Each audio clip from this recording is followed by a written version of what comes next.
안녕하세요, 달나무입니다. 제가 일본에 가기 전에 일본에 대해 들은 얘기가 공중 목욕탕 여탕에도 남자 관리인이 막 들어와서 수리를 하고 청소를 한다. 여자들도 그러거나 말거나 그냥 막 목욕하고 심지어 옷을 다 벗은 채로 탕에 들어온 관리인과 거리낌 없이 대화도 한다더라, 이런 이야기였습니다. 한국에서는 큰일 날 일이라 참으로 믿기가 어려웠는데요. 그것이 사실이었습니다. 그런데 그렇게 되기까지는 여러 가지 역사적 사정이 있었다고 하니 오늘 너무너무 흥미로운 일본의 목욕탕 노동자의 역사를 알아보도록 하겠습니다. 텐쇼 19년 에도에 유야라고 불리우는 공중 목욕탕이 생겨났습니다.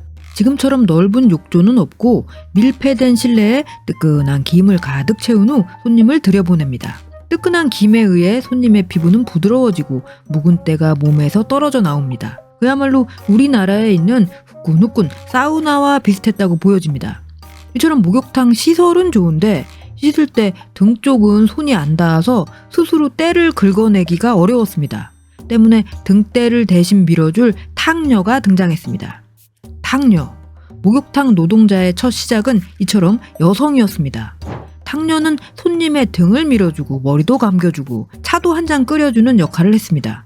그러다 보니 은근슬쩍 슬금슬금 성적인 행위까지 이루어졌고 이게 대인기를 끌어 당시 유곽 요시하라의 손님마저 빼앗을 정도였다고 합니다. 탕녀가 게이샤를 이겼다! 이것이 결국 사단이 나고 말았습니다.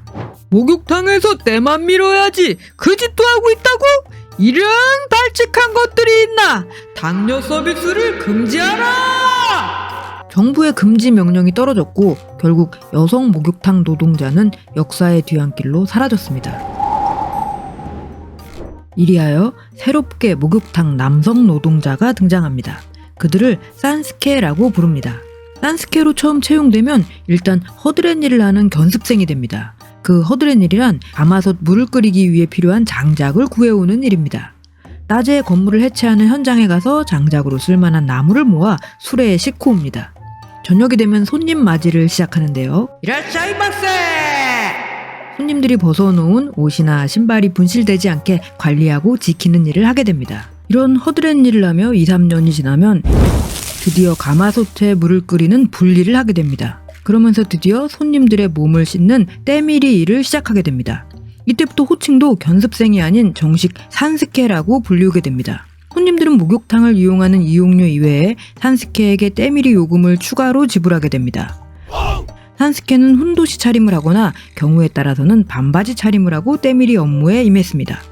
여기서 중요한 게 산스케는 남성, 여성, 성별을 가리지 않고 손님을 받았다는 것입니다. 원래 일본은 남녀 혼탕의 역사가 있기에 남녀가 그냥 섞여서 목욕을 하니까 때미는 것도 남녀 같이 어우러져서 사이좋게 아무런 편견 없이 밀었던 것 같습니다. 오해하시면 안 되는 게 우리나라처럼 침대에 눕혀놓고 전신에 때를 미는 게 아니라 등판만 미는 거더라고요. 어차피 등판 때만 밀어주는 거니까 남자가 밀어준다고 해서 수치심을 느낄 거는 없다는 것이죠. 남자니까 좀 거부감이 든다가 아니라 힘이 좋으니까 더 박박 시원하게 야무지게 밀어줄 수 있지 않냐? 오히려 좋아. 이런 개념이었습니다. 어쨌든 때를 밀어주는 일이다 보니 자연스럽게 스킨십을 많이 하게 됩니다. 보기 좋은 떡이 먹기도 좋다고 이왕이면 잘생긴 남자, 얼굴이 좀 되는 꽃미남 산스케가 여성 손님들에게 인기를 끌었다고 합니다. 그렇지만 꼭 미남이 아니더라도 시원하게 안마를 해주는 손기술이 좋은 산스케도 큰 인기를 끌었다네요. 이러한 오랜 전통 때문에 지금도 여탕에 남자 목욕탕 관리인이 들어오는 곳에 거부감이 없구나 하고 바로 납득하게 되었습니다. 세월이 흐릅니다. 때밀이 서비스는 쇼와시대 중기 손님들에게 있어 사치와 향락의 상징이 되었습니다. 내가 나에게 주는 선물, 휴식 같은 시간, 나 때미는 여자야. It's 힐링 타임. 그러나 점점 일반 가정에 개인 욕실이 보급되고 공중 목욕탕을 찾는 손님이 감소하면서 그 전성기가 저물기 시작했습니다. 실제로 도쿄 아라카와구에 있는 사이토 유라는 목욕탕에서 근무하던 타치바나 히데유키 씨가 일본의 마지막 산스케였다고 합니다. 마지막 산스케도 고령의 나이 때문에 2013년 12월 29일을 끝으로 때밀이 업무를 은퇴했다고 하네요. 그가 때밀이 시절 받았던 돈은 남녀 불문 1회에 400엔이었다고 하는데 너무 저렴한 거 아니야? 최근에는 다시 산스케를 하고 싶다고 하는 지망자들이 생겨서 서비스를 하는 곳이 좀 있다고 하는데 아무래도 코로나도 있고 집집마다 더 좋은 개인 목욕탕이 생기고 있어서 다시 공중 목욕탕과 때밀이 비즈니스가 흥하기는 어려울 것 같네요. 때밀이 비즈니스는 일본보다 우리나라가 더 흥한 것 같습니다. 일본은 앉은 상태에서 손이 닿지 않는 등을 밀어주는 정도지만 우리나라 때밀이는 아예 침대 위에 눕혀놓고 전신을 밀어주는 서비스입니다. 여탕 같은 경우 과일 마사지, 아로마 마사지 등 전신의 피부 관리 서비스까지 실시합니다. 이 극락을 한번 맛보면 일본인들이 그냥 정신을 못 차리고 이걸 못 잊어서 반드시 다시 찾아온다고 하더라고요. 이제는 사라져가는 공중 목욕탕의 추억. 그것을 그리워하는 일본인들이 실제로 많다고 하는데요.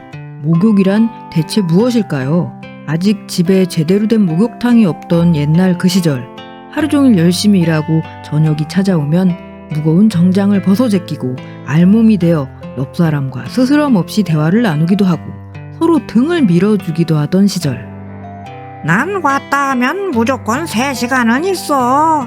뜨끈한 탕에 몸 담그고 있으면 그게 천국이지. 목욕 후에 고소한 우유 한 병 마셔주면 밤에 잠도 잘 오잖아.